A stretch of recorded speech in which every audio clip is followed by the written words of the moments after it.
Hi, welcome to this episode of From the Syllabus. I am Dr. Leigh A. Hall.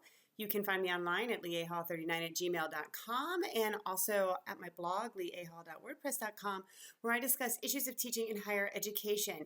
Today's video, we're going to be talking about a technique that I've been using for a couple of years now that I've gotten a lot of mileage out of and have found to be very beneficial with fostering discussions, and that is question of the day. And I have used question of the day at the undergraduate level, and I've used it at the master's level. I've not used it at the doctoral level just because I haven't had time to do that yet, haven't had the opportunity, but I think it works. It's something that works great. It transcends any level of teaching. And so what I'm going to do today is give you a brief overview of what question of the day looks like and how to get it organized. It's very simple. So first of all, what is question of the day? First of all, it's an opportunity for students to discuss questions that they have about the course material, right? For me, this is really opportunities for them to discuss questions they have about the reading. So rather than me identifying and saying, here's what we're going to talk about, although there is some of that in the course, this particular space in the class is really where they come and they say, this is what's important to me. This is what I want to know more about. This is what I want to talk about. And I do it on a weekly basis. I do it once a week. My classes typically only meet once a week. So, I mean, if you have a class that meets more than once a week, you might want to play around with doing it more than once a week, but I think once a week is probably fine. It generally takes about 30 minutes, and I use it as a way to start class. I found that it's a great way to start class because I can hear what's important to them. I can hear what they're struggling with. I can hear what they're interested in. And then as we go through the rest of the class, I can make connections and expand on what I heard coming up in the discussions through question of the day. So the first thing you have to do is you have to get organized, okay? And so what I do is I set up a simple sheet in Google Docs, and I use the tabs at the bottom. I put the dates for the class meetings, okay? And so all students have to do is click on a tab to, move between the dates of the class sessions. And then simply all they do is they go in and they write their name and they write their question.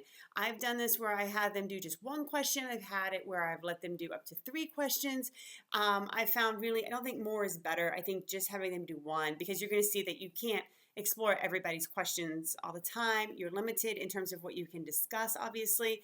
So I think just one question per student has been plenty. And then there's no makeups for question of the day, right? You do it, you get it in by the time class starts, or you just don't get credit for it. And I do give students credit for this. You can decide. I think it's a great way to give participation points.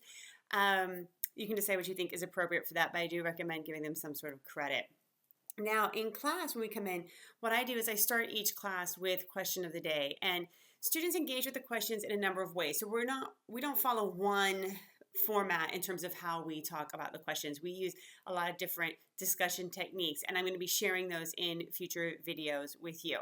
But for now, I just want you to know that, use a number of discussion formats. I'll share some with you in future videos. You have your own that you like to use, mix it up, do whatever you want, but I wouldn't do the same thing week after week after week.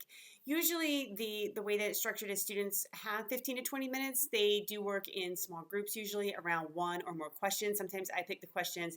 Sometimes they pick the questions. Often they pick the questions. But of course, even if I pick the questions, it's coming off the list of questions that they generated. And then we end like the last 10 or 15 minutes with a whole class discussion of some sort or sharing of ideas. I've been circulating, I've been hearing what they've had to say, so I can draw some things out that we might want to pay attention to and highlight as we go forward with the rest of our class. Now, what's interesting is the very first time I did this, I did it with undergraduates, and I had a student respond on the course evaluation at the end. And this is what this person said. They wrote, "I have to say that I've never been in a class that was assessed the same way as this one. We came up with a question about the weekly reading rather than answers from it." And I have to say that I didn't really think that question of the day was all that, I didn't really feel like I was pushing the boundaries really in terms of what I was asking them to do. I didn't think that it was anything particularly, innovative. I just thought it generated good discussions. But it was interesting to see that, the students are typically used to, at least the undergrads are typically used to go read, here's a set of questions, answer them, or come prepared to talk about them. And I didn't do that with them. I said, go read, figure out what you want to talk, what you want to learn more about, and then come back and we'll talk about it. And so the student found it to be particularly interesting, I'm guessing. So anyways, that is question of the day. And if you like this tip, if you'd like to get more tips, please subscribe to my channel.